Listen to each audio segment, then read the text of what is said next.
বাংলাদেশ চলচ্চিত্রের একজন উজ্জ্বল নক্ষত্র, তিনি ১০০-র উপরে ছবি আমাদের উপহার দিয়েছেন।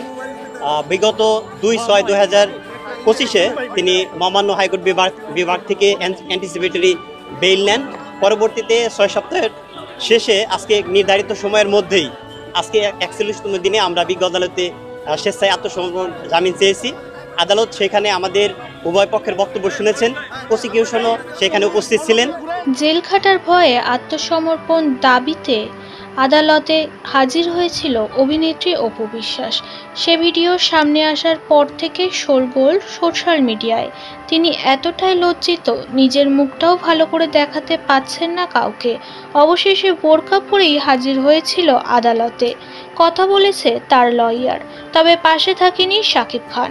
শাকিব খান কিছুদিন আগে একটি ইন্টারভিউ চ্যানেলে জানিয়েছিল যে একটা মহল তাদের সিনেমা জগৎকে খারাপ করে তুলছে, যারা খুনি, যারা মানুষের খারাপ চাইছে, যারা বাংলাদেশকে পেছনে ফেলতে চাইছে কিছু পয়সার লোভে।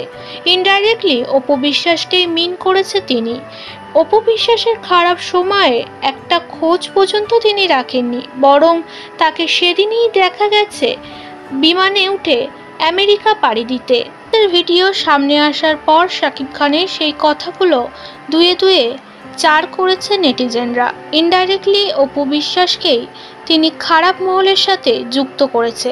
শেখ হাসিনাকে নিজের মায়ের জায়গায় বসিয়েছিল অপু বিশ্বাস।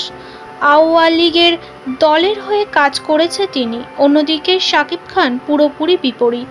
শেখ হাসিনার বিরুদ্ধে তিনি কথা বলেছিলেন এবং তার দলকে তিনি বারবার নিচু চোখে দেখেছে, আর সেই দলের হয়েই কাজ করে গেছে অপু বিশ্বাস।